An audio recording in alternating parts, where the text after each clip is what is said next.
میکنم و خوش آمد میگم حضور یکایک شما دوستان.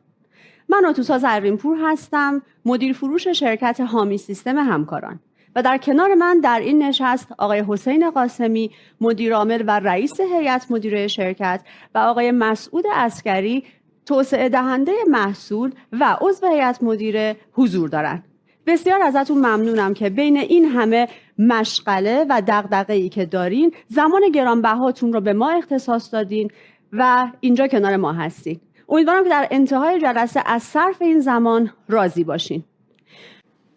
من میخوام یک معرفی در ابتدا داشته باشم در رابطه با اینکه ما این رویداد رو چطوری امروز میخوایم تشکیل بدیم. در ابتدا من یک معرفی کوتاهی از اکوسیستم بازار همکاران سیستم خواهم داشت و بهتون میگم نوع خدماتی که این شرکت داره انجام میده و ارزش آفرینی که تونسته در طی این سالها برای مشتریان که ارزشمندترین دارایی همکاران سیستم هستن ارائه بده. پس از اون رفیق خواهم داشت از شرکت حامی سیستم همکاران و اشاره‌ای می‌کنم به دستاوردهایی که ما تاکنون تونستیم داشته باشیم و سعی می‌کنم که این یادآوری برای خودمون هم یک مروری باشه تا یادمون بیاد که چه مسیر رو طی کردیم تا بتونیم برای مشتریان جلب اعتماد ایجاد بکنیم و بتونیم در این صنعت اعتباری کسب بکنیم. و بعدش میرسیم به قسمت اصلی جلسمون، معرفی ماژول سامانه جامع تجارت. ماژولی که به عقیده من این روزها تونسته یکی از پرچالش‌ترین موضوعات این روزهای شرکت‌ها رو در تمامی صنایع برطرف بکنه. در طی این 2 سالی که این ماژول تولید شده، ما سعی کردیم هر روز نیازمندی‌های شما رو بشنویم و بتونیم اونها رو بررسی بکنیم و برای تک تکشون یک راه حل به شما دوستان ارائه بدیم. آقای فرید فولادی، رئیس هیئت مدیره گروه شرکت‌های همکاران سیستم، در یکی از جلساتشون یک جمله‌ای رو بیان کردن که به نظر من کامل‌ترین رسالت همکاران سیستم بودش. ایشون گفتن که مشتری میبایست روی بیزینس اصلی خودش تمرکز بکنه، به این خاطر که تخصصشه و سرمایه اصلیش رو در اون زمینه صرف کرده و باید برطرف کردن موضوعات و چالش‌های نرم افزاری رو بسپاره به ما و نباید این دست دغدغه ها موجب بشه تا از هدف اصلی بیزینس خودش فاصله بگیره. رویکرد شرکت حامی سیستم همکاران برای تولید این ماژول دقیقاً همین بودش. ما تو این مدت پی بردیم که الزامات وزارت سمت چه دغدغه‌ای رو تونسته برای شما ایجاد بکنه. همچنین پی بردیم که ورود فاکتورها به سامانه، اعلام انتقال از انبار، استعلام نقش‌ها توی سامانه جامع تجارت و تبدیل به واحد سنجش مورد نظر سامانه جامع تجارت تا چه اندازه تونسته شما رو درگیر موضوعاتی بکنه که اصلا شاید به بیزینس شما هیچ ارتباطی هم نداشته. با چه خطاهایی مواجه شدین و همینطور چه هزینه گزافی رو واقعا بابت این موضوع ها تونستین پرداخت بکنین و چقدر اذیت شدین. به همین خاطر ما محصول سامانه جامع تجارت رو به شما ارائه دادیم. این موضوع برای من به شخص بسیار حائز اهمیت بود. به همین خاطر خودم شخصاً تک به تک سعی کردم با شما عزیزان مرتبط بشم تا دعوتتون بکنم که در این رویداد حضور داشته باشین تا بتونیم ارزش افزوده‌ای که در این زمینه خلق کردیم رو بهتون معرفی بکنیم تا در صورت تمایلتون بتونیم همانند همیشه بهتون خدمت رسانی داشته باشیم. بعد از اون از آقای مسعود عسکری، مدیر محصول، توسعه دهنده محصول و عضو هیئت مدیره شرکتمون دعوت میکنم تا به شما در رابطه با این ماژول یک ارائه‌ای تقدیم بکنن و امکانات این ماژول رو به شما به صورت کامل نشون بدن. سپس از آقای حسین قاسمی، مدیر عامل شرکت دعوت میکنم یک جمع‌بندی در رابطه با این جلسه داشته باشن و احتمالاً یک پروموشن جذاب بهتون ارائه بدن و در انتها میپردازیم به پرسش و پاسخ شما دوستان. سوالهایی که در طی این رویداد ممکنه براتون ایجاد شده باشه و نیاز دارین که عمیق‌تر بهش بررسی بشه. خب برسیم به اکوسیستم بازار. لازمه بهتون بگم که راهکاران کلاً 70 تا ماژول تقریباً ارائه میده که تقریبا ما تونستیم با این 70 ماژول فرایندهای کلی و اصلی کسب و کارها رو با اتکا بر بست پرکتیس به شما ارائه بدیم. اما بعضی اوقات بعضی از شرکت‌ها در بعضی از صنایع نمیتونن تمامی نیازمندی هاشون در رابطه با موضوعات رو روی ماژول‌های اصلی همکاران سیستم برطرف بکنن و ازشون پاسخ بگیرن. در همین راستا اکوسیستم بازار وارد میشه، به این صورت که پاسخدهی به این نیازمندی‌های خاص شماها رو بر بستر راهکاران براتون فراهم میکنه.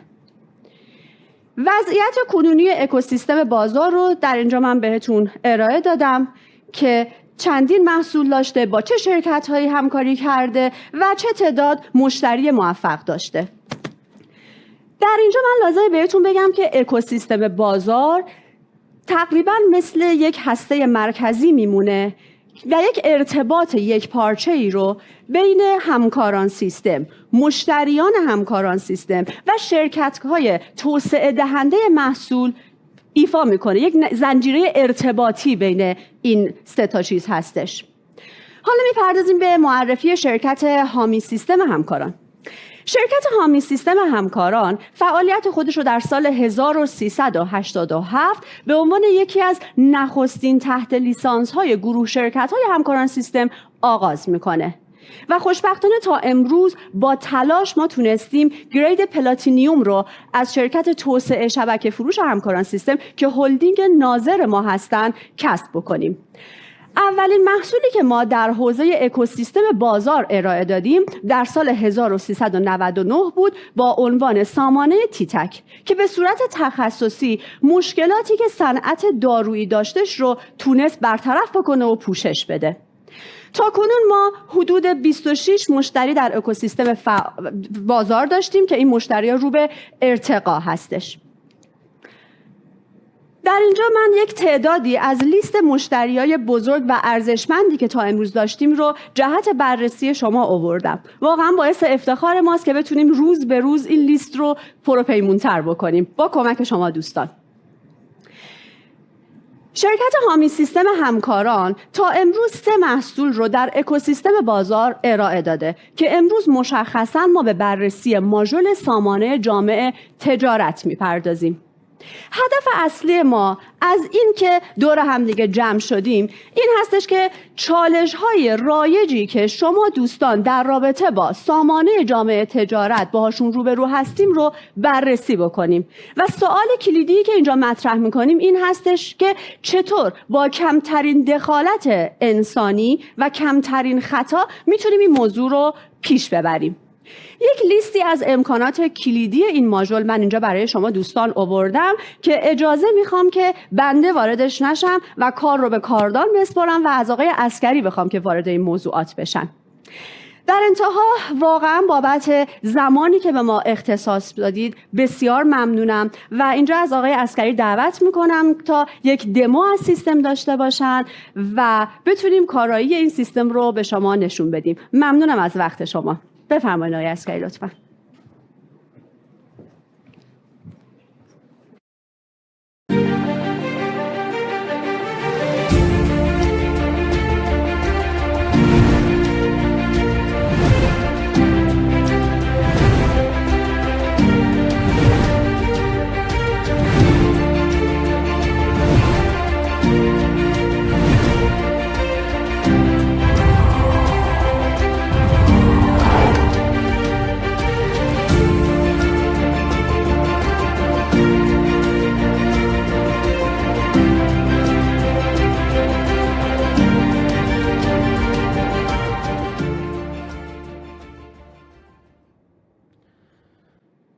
سلام عرض میکنم خدمت دوستان و همراهان عزیز. خیلی خوشحالم که امروز تو جمع شما هستم و این محصول رو برای شما ارائه میکنم. امیدوارم که بتونم پاسخ بدم به سوالاتی که همیشه دغدغه شما توی شرکت ها بوده.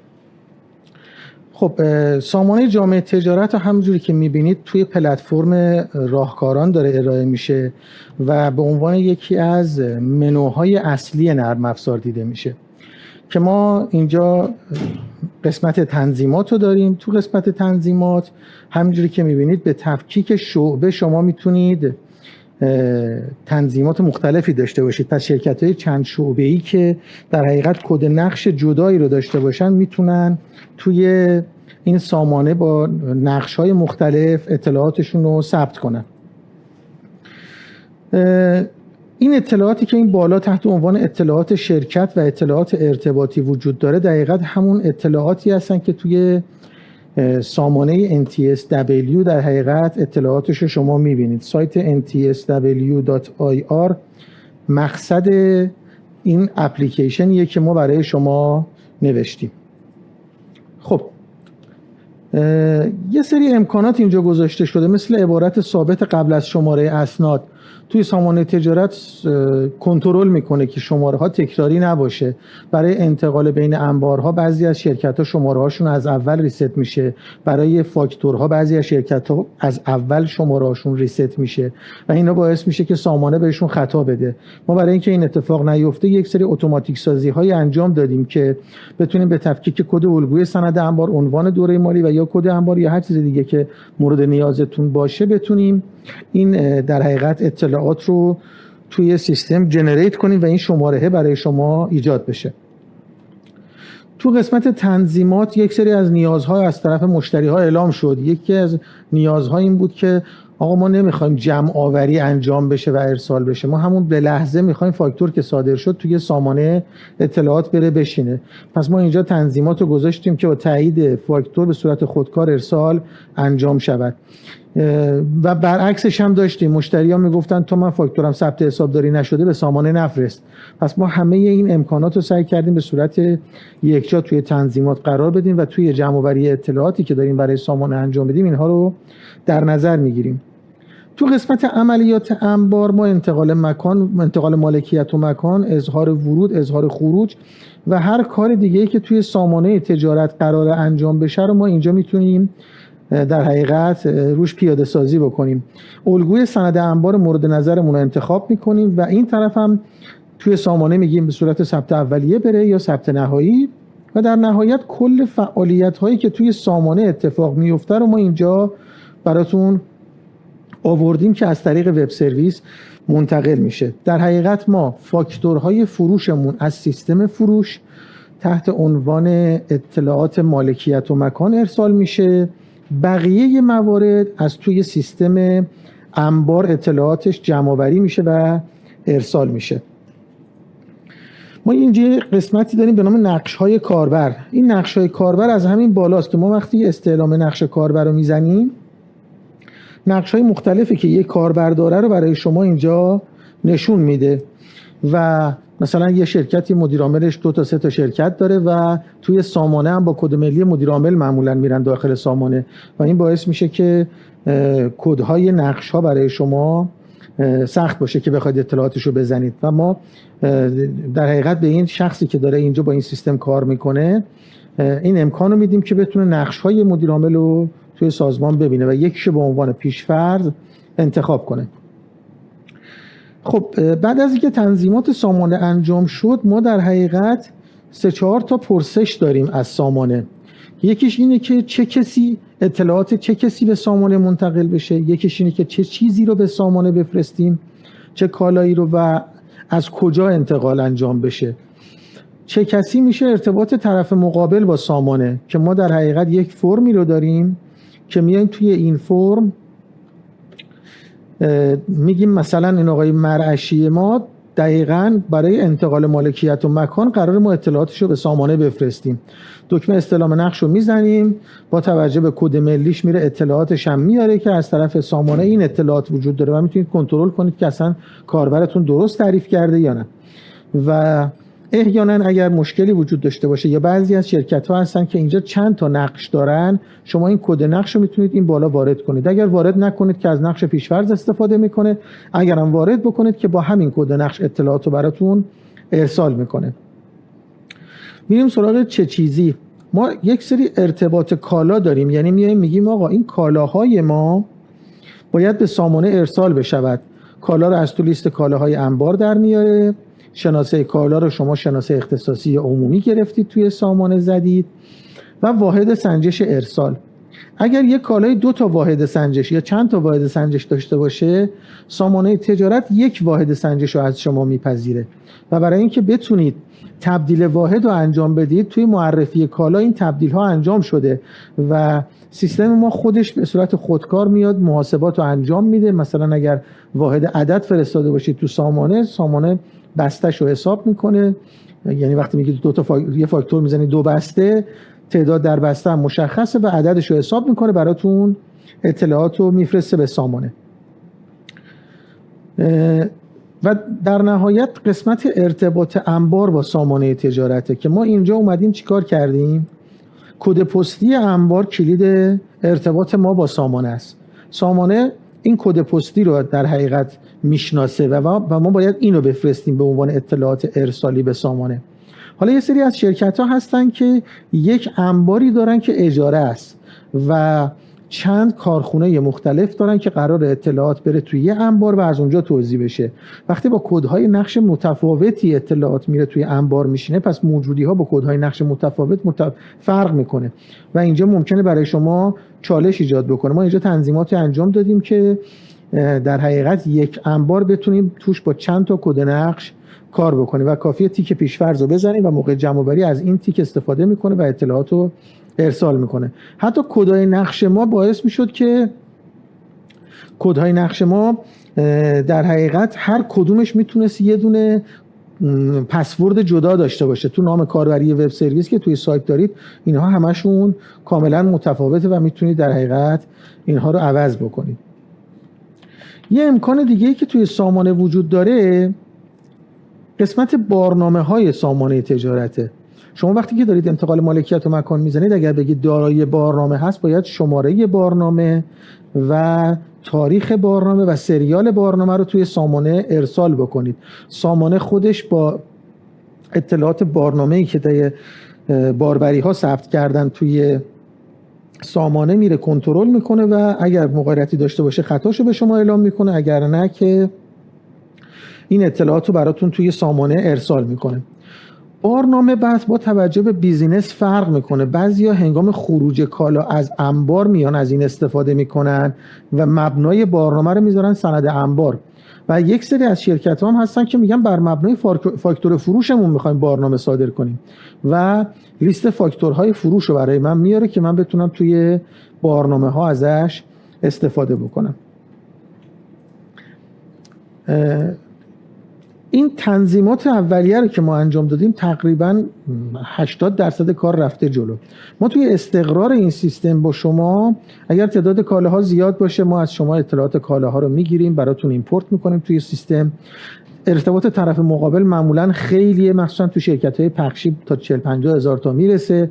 این رو هم ما اصلا کلاً امکانات دریافت از اکسلش رو گذاشتیم توی سیستم که شما بتونید استفاده کنید.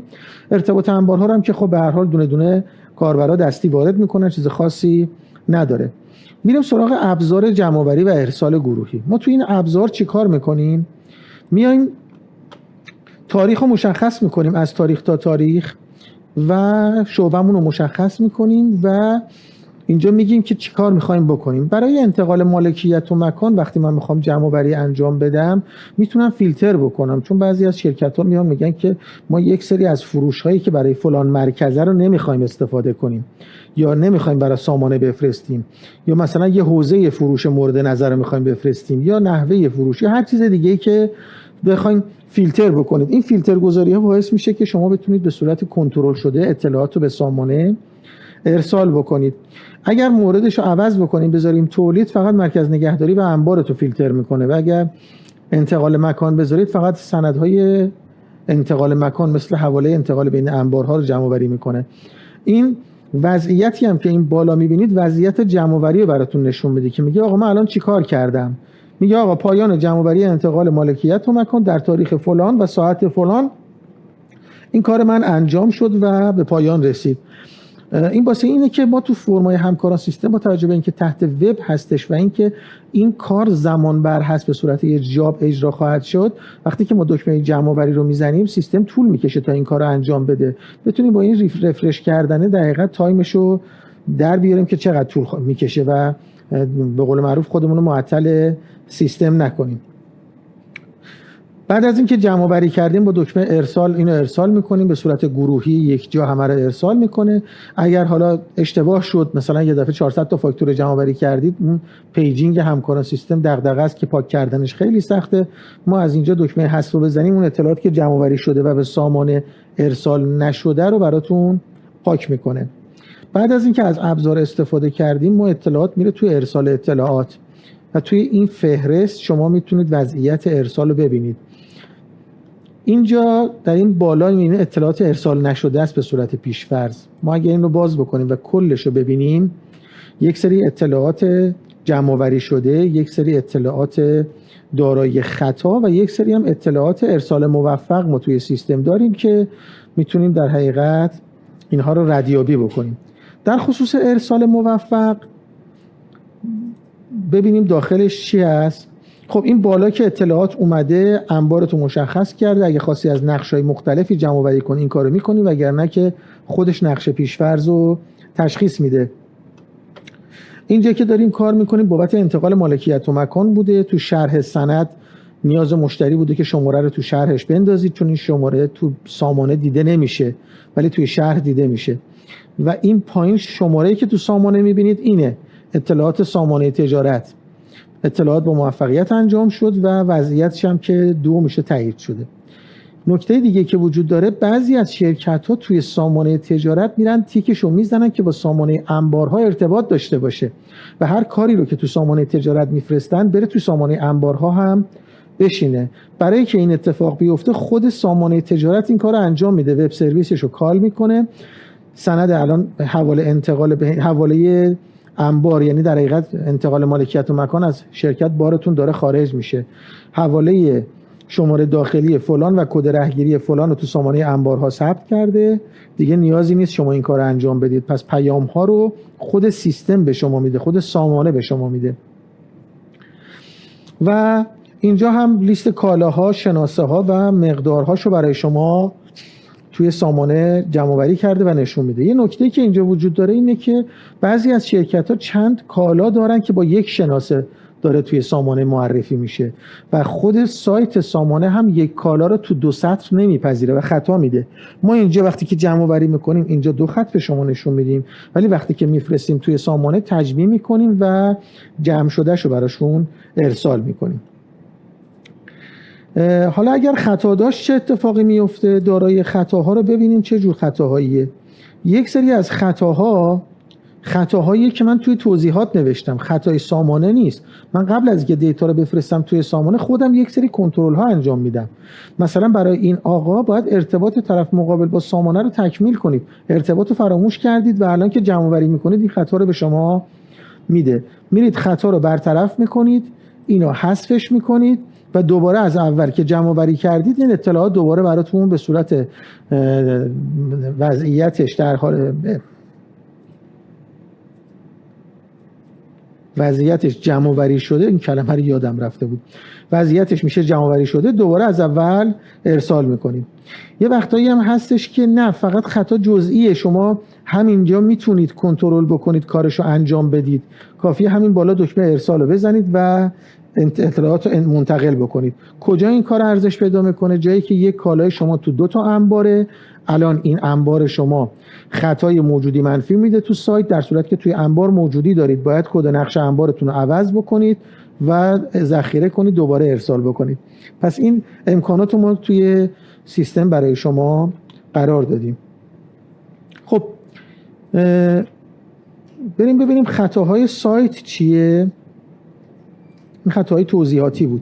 خطاهای سایت که حالا اینجا متن خطا رو اگر بذارم پر باشد، خب اینجا خطایی که داره میده میگی که آقا شما این کالاتون که قرار این باشه و مشتریت هم گفتی مصرف کننده نهایی، عملا داری کار خرده فروشی انجام میدی، یعنی داری به یه مصرف کننده نهایی 1 عدد مثلا پلوپز میدی. خب این پلوپز باید براش کد رهگیری داشته باشی. خرده فروشی برای کالاهای گروه رهگیری دار اقلام دیجیتال، لوازم خانگی و موبایل از این سرویس استفاده میکنه. امکان پذیر نیست. کدوم وب سرویسه؟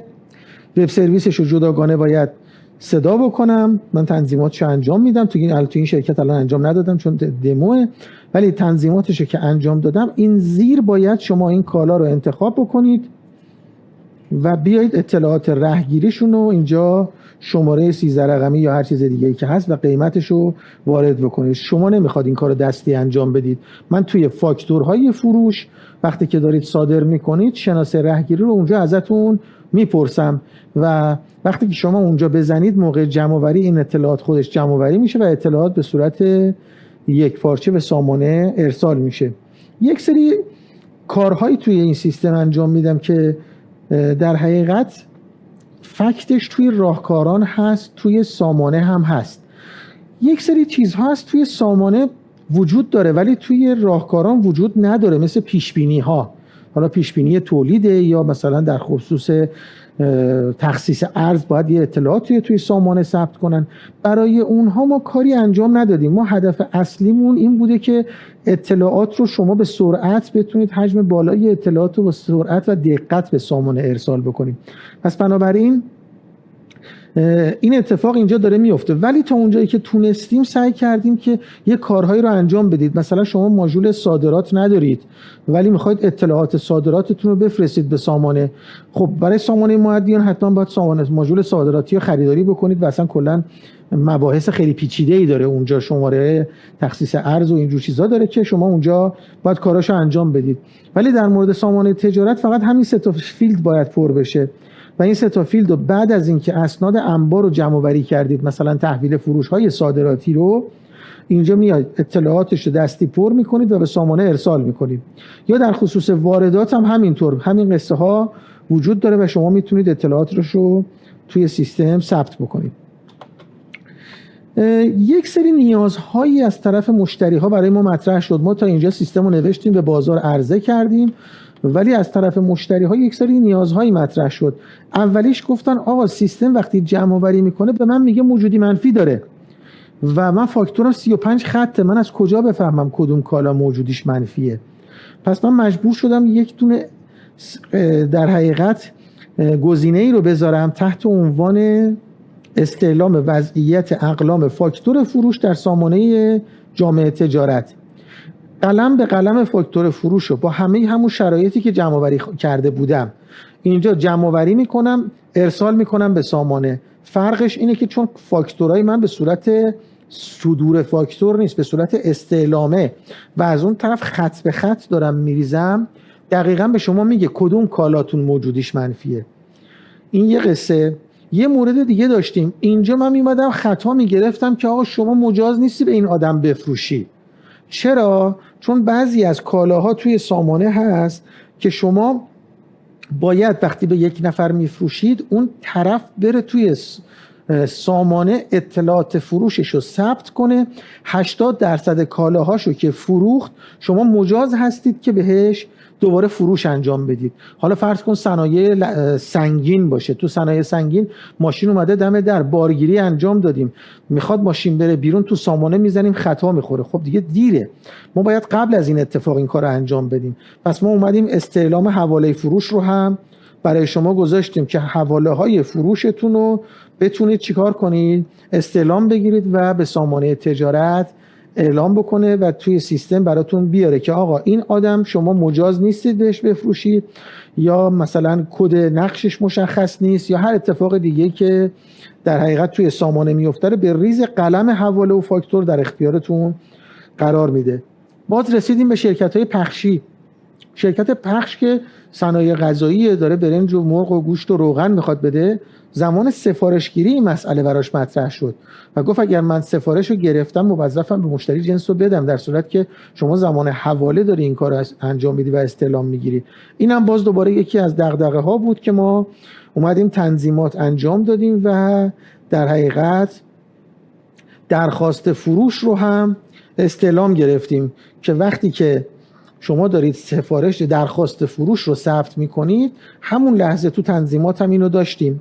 همون لحظه بذارید تنظیمات رو بهتون نشون بدم. در زمان درخواست فروش استعلام گرفته شود، استعلامو میگیره تو چه وضعیتیه، در حال بررسی یا تایید. و حتی اگر خطا داشت جلوی ادامه کار گرفته بشه یا نه فقط به شما فقط استعلامو میگیره تو اون لیست میذاره، شما خودتون میرید چشمی کنترل میکنید، هر کدوم صلاح دونستید میفرستید، هر کدوم صلاح ندونستید تایید نمیکنید. هر دو تا حالت رو ما برای شما گذاشتیم با توجه به نیازتون بتونید پیاده سازی بکنید. من سعی کردم خیلی خلاصه تمام امکانات این نرم افزار رو به شما اعلام بکنم. یه نکته‌ای که وجود داره اینه که ما توی استقرار وقتی با شما مسائل رو پیش میبریم، دوستان یک سری سوالاتی از ما میپرسن که مربوط به قوانین سامانه تجارت هست، مثل اینکه آقا اگر ما اینو با تأخیر بفرستیم آیا ما رو جریمه میکنن، یا من مثلا شناسه اختصاصی ندارم آیا مجازم با شناسه عمومی بفرستم. اینجور مسائل برای ما در حقیقت دغدغه شده، چون مشتری از ما سوال میکنه و انتظار داره ما جوابشون رو بدیم و کافیه یه جواب اشتباه بدیم و بحث جرایم و اینا پیش بیاد، خب دردسر داره.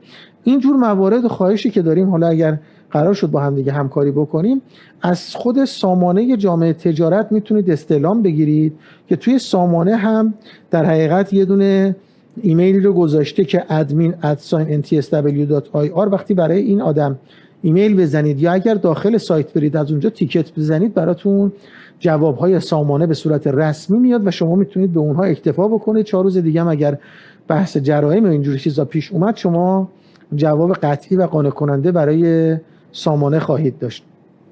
من دیگه عرایزم تمومه. خواهش میکنم که آقای قاسمی تشریف بیارن و اگر نکته چیزی هست در تکمیل صحبت ها به شما ارائه بکنن.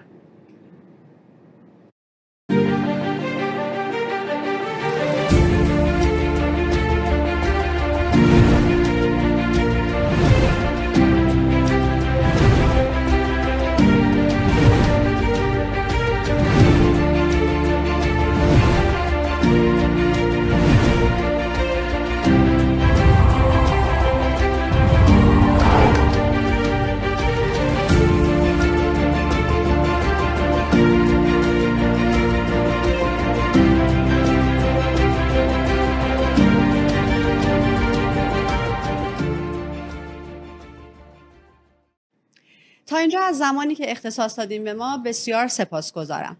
اینجا از آقای حسین قاسمی مدیر عامل شرکتمون دعوت میکنم تا یک جمع‌بندی کوتاه و اساسی از جلسه داشته باشن و اون پروموشن رو با شما به اشتراک بذارن. بازم ممنونم ازتون. آقای قاسمی ادامه جلسه رو به شما میسپارم.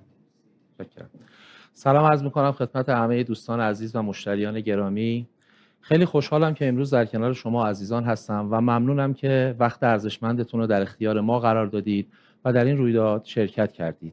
همچنین از همکاران خودم در شرکت حامی سیستم همکاران متشکرم که با تولید این محصول با کیفیت و ارائه اون به بازار تونستن گامی مثبت در جهت توسعه محصولات همکاران سیستم بردارن.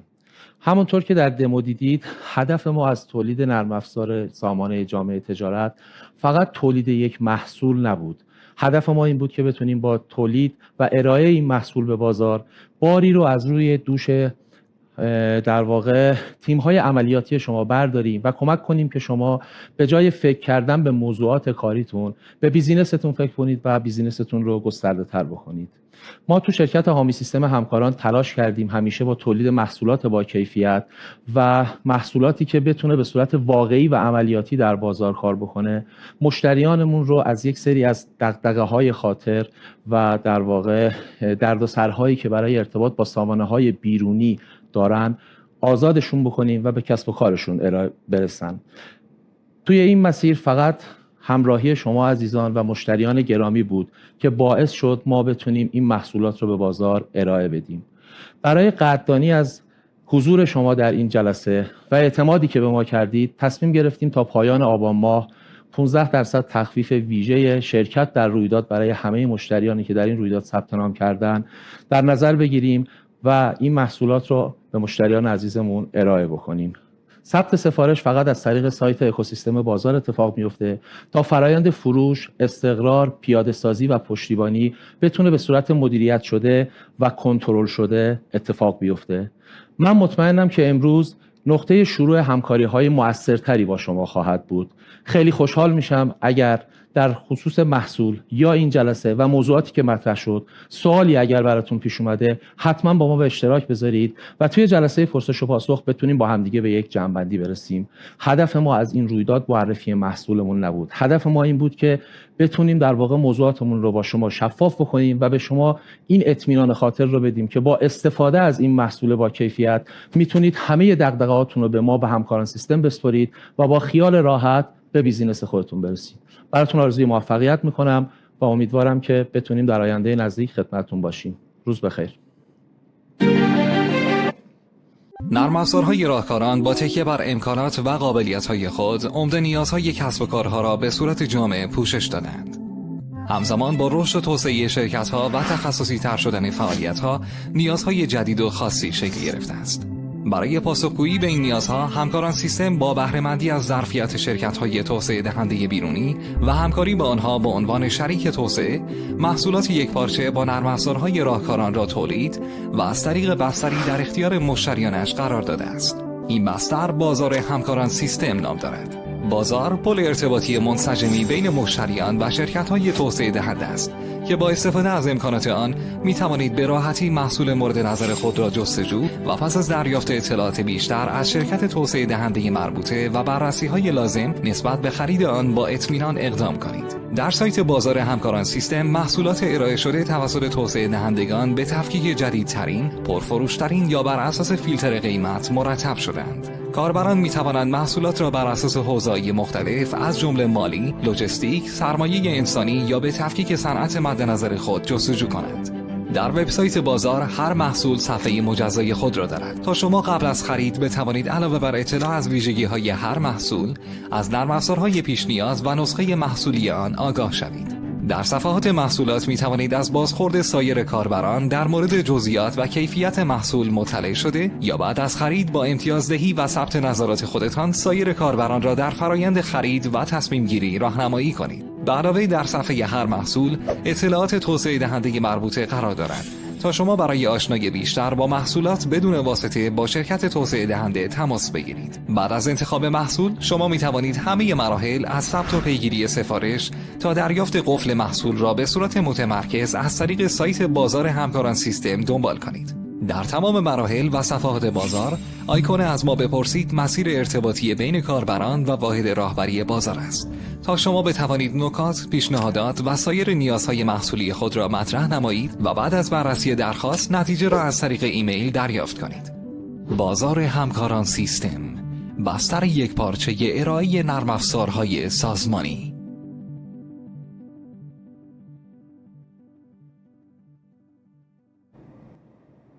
در طی جلسه یک سری سوال برای شما دوستان ایجاد شد که من اونا رو با مجدد با آقای عسکری در میون میذارم تا پاسخ کامل تری بگیرید.